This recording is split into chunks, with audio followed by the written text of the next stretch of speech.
ఉపవాసం అని చెప్పుకోవడం కాదు కానీ, ఆ ఉపవాసం దేవునికి ఇష్టమైన విధంగా ఉంటుందా? ఆయన మన ఉపవాసాన్ని అంగీకరిస్తున్నారనేది మనం ఆలోచించాలి.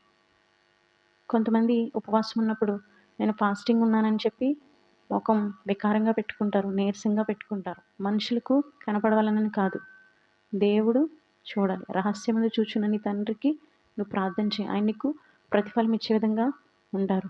అసలు ఆయనకి ఇష్టమైన ఉపవాసం ఏంటో చూద్దాం. చూడండి, యెషయా గ్రంథము 58వ అధ్యాయము 7-8 వచనాలు. నీ ఆహారము ఆకలిగొన్న వారికి పెట్టుటయు, నీ రక్త సంబంధికి ముఖము తప్పింపకుండుటయు, దిక్కుమాలిన బేదలను నీ ఇంట చేర్చుకొనుటయు, వస్త్రహీనుడు నీకు కనబడినప్పుడు వానికి వస్త్రములు ఇచ్చుటయు. ఇదియే కదా నాకు ఇష్టమైన ఉపవాసం. ఏంటంటే ఆయనకి ఇష్టమైనది వస్త్రాలు లేని వారికి వస్త్రాలు ఇవ్వడం, దిక్కులేని పిల్లల్ని ఆదరించడం, అది కదా ఆయనకి ఇష్టము. అంతేగాని కొంతమంది ఇంటికి వచ్చిన వాళ్ళకి మంచినీళ్ళు కూడా ఇవ్వరు.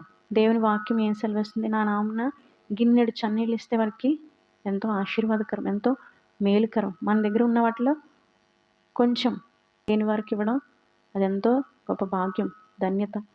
వేరే ఎవరికి ఏమి పెట్టనప్పుడు, బేదలను చూడనప్పుడు ఎంత ఉపవాసం ఉన్నా, ఎంత భక్తిపరురాలని చెప్పుకున్నది వ్యర్థమే. అది ఆ ఉపవాసం ఎలా ఉంటుంది? నిరుపయోగంగా ఉంటుంది. నీ యొక్క భక్తి అంతా దేవుని దృష్టిలో అది వ్యర్థమే. బేదలను ఇంట చేర్చుకున్నటయు ఆయనకి ఇష్టమంట. మన ఇంటికి ఎవరైనా వచ్చినప్పుడు కనీసం మంచినీళ్ళు ఇవ్వడానికి కూడా మనసొప్పదు. రోడ్డు దగ్గర ఎక్కడైనా బయట లేని వారిని చూసినప్పుడు, అనాథల్ని వాళ్ళని చేదరించుకుంటూ ఉంటాం, వాళ్ళని అసహించుకుంటూ ఉంటాం, దగ్గరికి వస్తే త్రోసివేసే పరిస్థితిలో ఉంటాం. ఉపవాస ప్రార్థన చాలా ప్రాముఖ్యం. ఉపవాస ప్రార్థనలో మనం దేవునితో ఎక్కువ సహవాసం చేసినప్పుడు మనం ఆత్మీయంగా బలపడతాం. మన యొక్క సమస్యలు, మన యొక్క ప్రార్థన అవసరతలన్నీ తీరే విధంగా ఉంటాయి. ఆ విధంగా ఉపవాసం చేస్తూ దేవుని సన్నిధిలో మనం తగ్గించుకోవాలి. పరిసయ్యుడు ఏం చేస్తూ వచ్చాడు?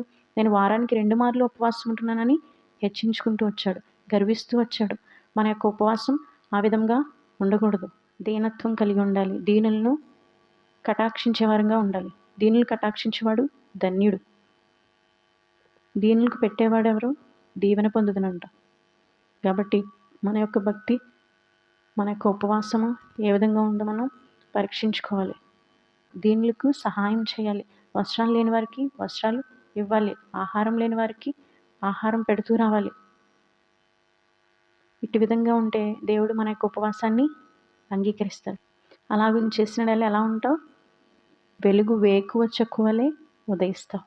మన ఉపవాసము అట్టిదిగా ఉండాలి.